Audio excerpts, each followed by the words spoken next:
Hello, good morning everyone. So this is Abhishek here. We are going to start with the project Solar Eclipse. Before we start with the project, let's set the project properly so our work is intact. So let me share the screen. Okay. So first thing is that we have to go to File, click on Project Window. Now in this current project, in front of current project, there is a new tab. Click on this new tab and write the name Solar Eclipse. Now in the location, in front of location, there is a folder icon. Click on this folder icon and then click on the drive where you want to save your work. So I will save my work in E drive in Abhishek Maya work. So you just have to select the folder. If you double click, it will open that folder, but you have to select the folder. So single click and click on select. And once you have selected the folder in which you have to uh, save your work, so then click on accept. That was the first step. Click on file, click on set project and go to Solar Eclipse folder and you have to select it again. So whatever name you have given, it will come over here. You have to select that folder and click on set. Now go to file again and click on save scene as, and over here give the file name. So whatever file name you want to give, uh, I will give today's date 15 June 2020. Okay, and then you can click on save as. Make sure whatever name you are going to give over here, it has to be alphanumeric, alphabets and numbers.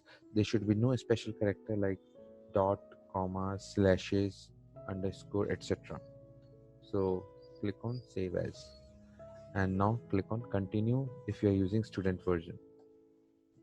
So once your file is saved, on the top you can see there is a complete path of the file which you have saved just now is coming. Student version, E drive, Abhishek, Maya work, Solar Eclipse, scene and 15 June. So if this is coming, it means your file is saved properly. Now before we start making Solar Eclipse, I believe everyone knows about what Solar Eclipse is. So let's start designing the celestial bodies. First I'll go to create and I'll go to Polygon primitive and I'll take a sphere. So this is our sphere. We can name it as Earth.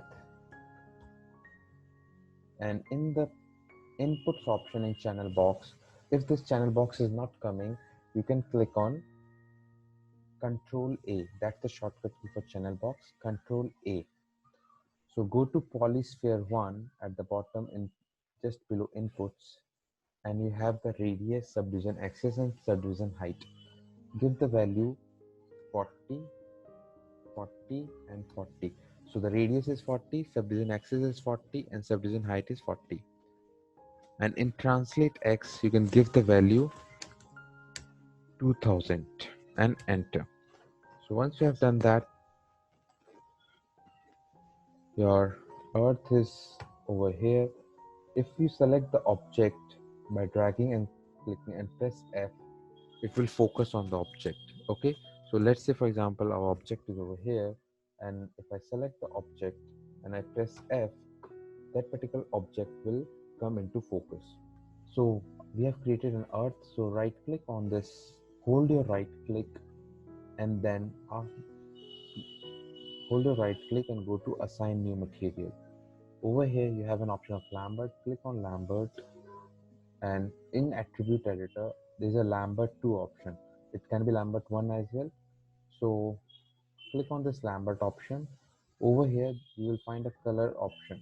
In color, in front of it there is a rectangular box with a color bar, and in front of that, at the end of this, you will find a checker box. Click on this checker box, a window will pop up again, and over here you have a file option. Click on file, and in attribute editor you will have an option of image name. In image name, in front of image name there is this folder icon. Click on this folder icon and then select the texture which you want to put. For us it is earth. Click on earth and apply open. Now if the earth texture is not visible and you have applied it, then you have to press 6 on your keyboard. 6 is the shortcut key for textured mode or shaded display, we can also say.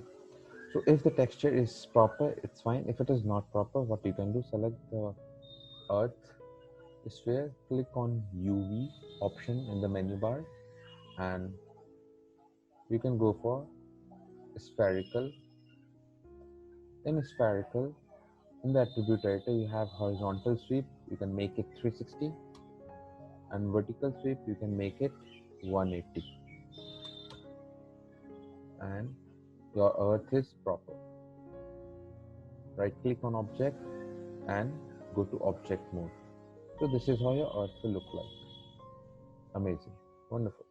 So now we are going to make moon. So I'll go to create, I'll go to polygon primitives, and I'll click on sphere again, and in channel box I'll give the value in inputs. First let's name it moon. In polysphere, in inputs polysphere 2, radius I'm going to give 10, subdivision axis 40, subdivision height is 40, and in translator I'll give the value 1800 and enter. So here is your moon. Right click on it, hold your right click, and then go to assign new material, click on Lambert. In front of color there's a checker box, click on this checker box, a window will pop up, go to file, and in front of image name there's a folder icon, click on folder icon and select the texture moon and open it. So you have your moon, you have your earth. Now let's go with the sun. So I'll go to create, I'll go to polygon primitive, and I click on sphere again, and this time I'll go to channel box. Control is the shortcut key if it is not coming, and in polysphere, in inputs polysphere 3, I'll give the radius 200, subdivision axis 40, subdivision height 40, and translate x should be 0, 0, and 0. So this is our sun, and we have to apply texture on it. Right click on the sun, assign new material, Lambert, checker box, go to file, go to folder icon, click on sun texture and click on open. So the sun is visible. So I forgot one thing, just go to channel box and name it as sun. So you have 3 celestial bodies, sun, moon and earth, right? So now this is the end of the session 1. This is how the output will look like, and let's meet in the next session for how to rotate earth around the sun